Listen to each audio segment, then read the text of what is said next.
Mi Salvador y mi guía, y como siempre inicio con la palabra de Dios. Segunda de Juan 1:6.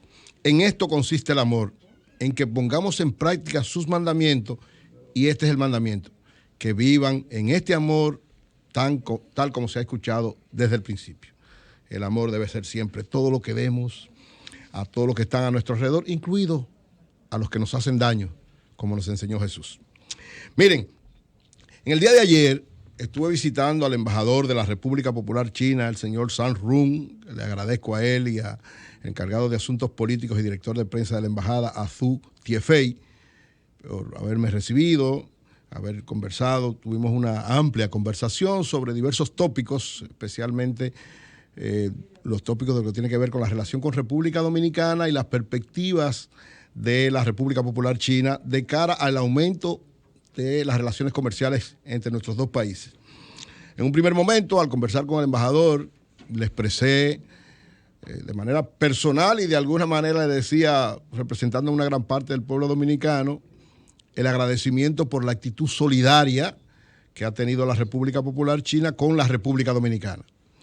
En estos momentos, como muy bien decía Julio en su comentario, el proceso de vacunación de la República Dominicana ha podido darse y ha podido ser efectivo por la ayuda en un primer momento y la relación comercial con China. Porque me aclaraba el señor embajador San Run que República Dominicana está en los dos niveles para China de trato en términos de vacuna. Un primero en donación, fue lo primero que hicieron, una donación, recuerden, millonaria, con lo que se inició el proceso de vacunación en República Dominicana, y el segundo en el trato comercial. Es decir, China está produciendo muchas vacunas, una parte la está destinando a los países en desarrollo que con los que ellos tienen algún nivel de cooperación y relación, y el segundo en el plano comercial, sobre todo en este momento donde hay escasez en el mundo de vacunas. Porque recuérdense que nosotros compramos vacunas AstraZeneca y no ha llegado ni una, o pocas, muy pocas, y pagamos por adelantado. Y los Estados Unidos, nuestro aliado tradicional, no nos ha dado nada. Entonces, esa actitud de China ha sido verdadera solidaridad, de donación y de relación comercial. Las dos son solidaridad, porque donarnos es un espíritu bueno. Y darnos relación comercial, muchos dirán, no, pero están ganando. Bueno, pero vayamos a comprar en otro lado. O digámoslo a los que le pagamos que nos den las vacunas. Desde ese punto de vista también es solidaridad. Y yo creo que esa actitud de la República Popular China, el pueblo dominicano, el gobierno dominicano y todo lo que sabemos lo que implica estar en una situación difícil y encontrar una mano solidaria, debemos valorarlo, y eso le expresé al señor embajador. Hablamos de la relación comercial entre República Dominicana y China. Le pregunté cuáles eran los productos más importantes que nosotros estábamos enviando a China y cómo él veía esa relación. Y me decía que la veía con una perspectiva bastante amplia, que él cree que muchas cosas dominicanas, productos, en la medida en que vayan dándose las condiciones, seguirán llevándose a China. Y me decía que hay 3 productos fundamentales que se importan a China en este momento. El ferroníquel es el número 1, los insumos médicos el número 2 y las medicinas el número 3. Y me dio un dato que, oyendo al ministro de Industria y Comercio, entendí por qué la zona franca está en una situación también tan buena. Me dijo el embajador chino, el señor San Run, ayer, que en el año 2020, este año tan difícil de la economía en el mundo y en República Dominicana, los insumos médicos fabricados por las zonas francas nuestras crecieron en importación, en exportación hacia China, un 10%. En el año 2020, señor, en el año más difícil, más duro, más complicado. Eso explica, de alguna manera, la situación buena que tenemos en la zona franca.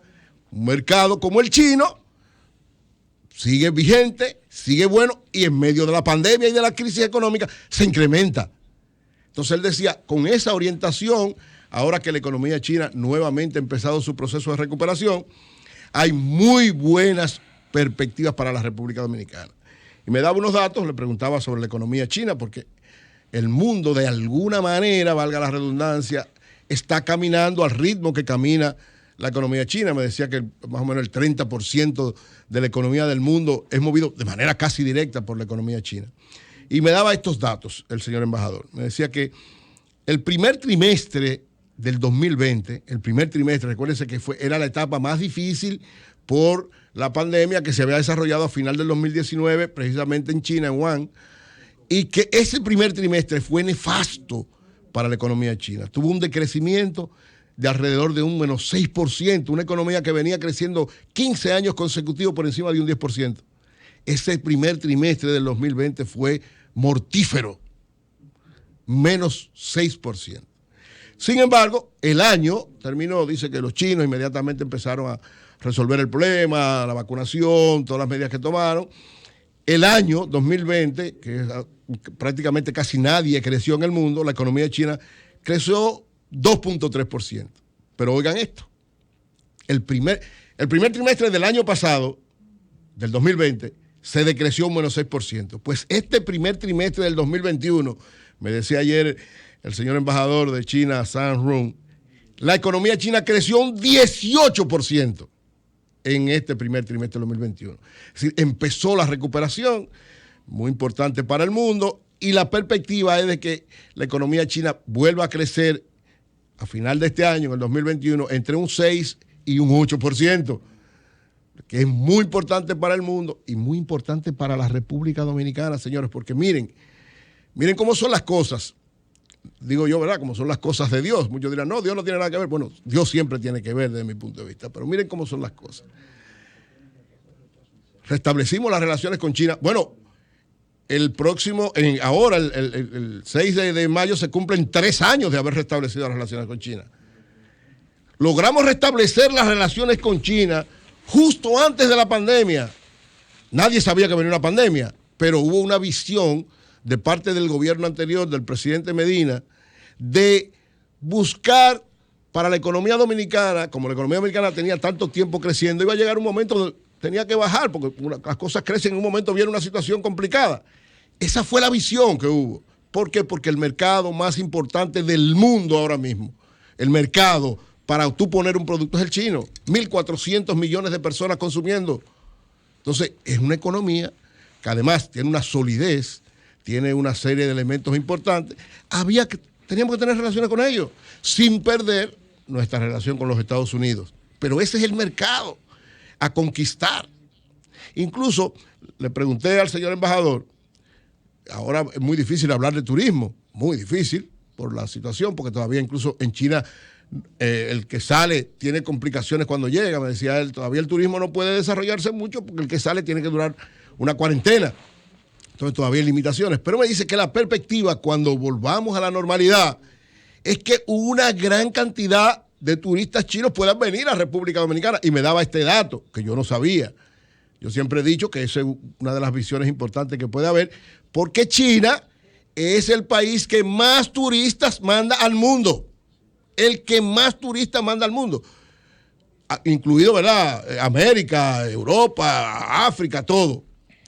Me decía él que antes de la pandemia, en el 2019, ya se había dado un incremento significativo de turistas chinos que venían a República Dominicana. Yo no sabía ese dato.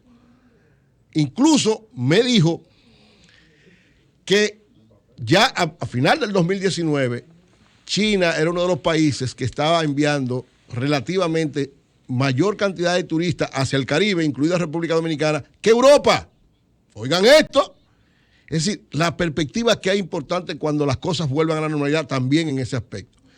Y finalmente me decía él que ellos sienten un gran agrado de estar aquí y que sienten que con República Dominicana va a ser una de las naciones de América con las que se van a consolidar más esas relaciones comerciales, las relaciones diplomáticas y todo lo que implica desde el punto de vista cultural, deportivo, o sea, cuando se desarrollen con ese espíritu de colaboración que ellos tienen y con el espíritu de agradecimiento que tenemos los dominicanos con ellos. O sea, gracias al señor embajador, señor Zhang Run, por habernos recibido y por todas estas informaciones. Y yo creo que el gobierno debe seguir reciprocando esta actitud de los chinos, fortaleciendo esta relación, no solamente por un problema de ellos, sino sobre todo de nosotros. Estamos negociando con el principal mercado del mundo.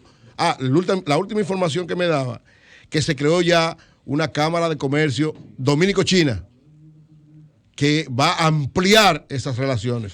Ahí están la mayor parte de los empresarios dominicanos que estuvieron en China cuando se dio aquella visita del presidente Danilo Medina. Bueno, Julio estuvo en esa visita, y que ahora se ha ampliado una serie de elementos importantes, sobre todo para esta situación de crisis, pero en perspectiva ampliarla lo más, en el mayor nivel posible, de productos y de diversas situaciones y servicios que se puedan ofrecer. Así, gracias al embajador, gracias a el encargado de asuntos políticos y director de prensa, un muchacho jovencito, increíble, cuando lo vi parecía mi hijo, jovencito, el encargado de asuntos políticos y director de prensa, y le he dicho a varias gente con la que he conversado que cuando llegué, ellos sabían tanto de República Dominicana y del Sol de la Mañana y de todo lo que uno hace, porque es un Estado que sabe manejar. Muchos dirán, no, es porque es un Estado que investiga. No, como dice José, investigan.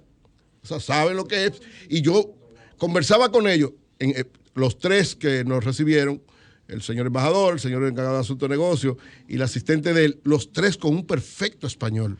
Perfecto español. Bueno, el embajador estuvo con nosotros en una entrevista en el Sol de la Mañana. Perfecto español. Una cosa, es parte de la fortaleza de lo que es la diplomacia china. Así que muchas gracias. Miren, tengo una gran preocupación a la entrada de mayo. Mañana empieza mayo.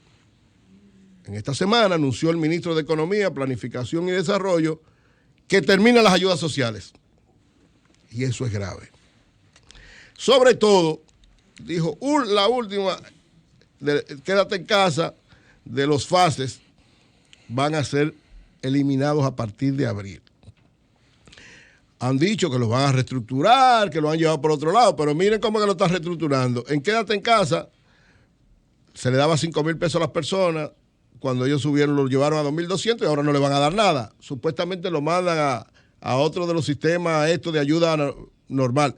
Eso es una situación que crea incertidumbre, dudas y preocupación. Señores, en situaciones como esta, es verdad que el gobierno dice, bueno, yo no tengo recursos, es verdad, pero para el subsidio social tiene que haber recursos y tiene que haber disposición de auxiliar y de ayudar. No solamente de investigar cómo van a ponerlo, porque han habido muchísimas investigaciones, es mantener la ayuda práctica. Los subsidios sociales es lo que han garantizado que en medio de la pandemia no se duplique la pobreza, que ha crecido extraordinariamente. Dicen los organismos internacionales, dice la CEPAL, el Banco Mundial y el Fondo, que en América Latina no ha sido más grande la pobreza por los subsidios sociales que han dado los gobiernos. ¿Qué significa eso? Que no se pueden quitar. Si se eliminan los subsidios sociales, la pobreza se va a incrementar de manera extraordinaria, y un incremento de la pobreza lamentablemente va a provocar un incremento de el desasosiego, la delincuencia, la criminalidad, la gente que se tira del puente, la gente que se suicida. O sea, todo eso es duro decirlo, pero es la verdad. Es la verdad. Entonces, no me canso de decir al gobierno que reevalúe bien, que piense bien, que trate de buscar la orientación, no solamente de estar prometiendo para el futuro, sino resolver para el presente. Y los subsidios sociales es la forma más efectiva de resolver para el presente. Bien. En ese sentido, el presidente Luis Abinader, le digo finalmente, Julio, que tiene que tener cuidado con lo que son sus asesores económicos, porque los asesores económicos están confiando solamente en una reforma fiscal que se puede dar, y esa reforma fiscal puede ser un arma de doble filo, que en vez de darle posibilidad de ingreso al gobierno, lo que le puede crear un problema social y un problema político y una situación de agitación social grave y peligrosa. Entonces, presidente, siéntese bien, no solamente con sus asesores particulares, sino con bien. Dándole una visión más amplia a todo esto, y trate de que en el caso de los subsidios sociales y en el caso de las pymes, ninguna de las ayudas sean eliminadas, sino por el contrario, sean aumentadas, multiplicadas y que permanezcan mientras dure esta situación. Bueno, señores, vamos a continuar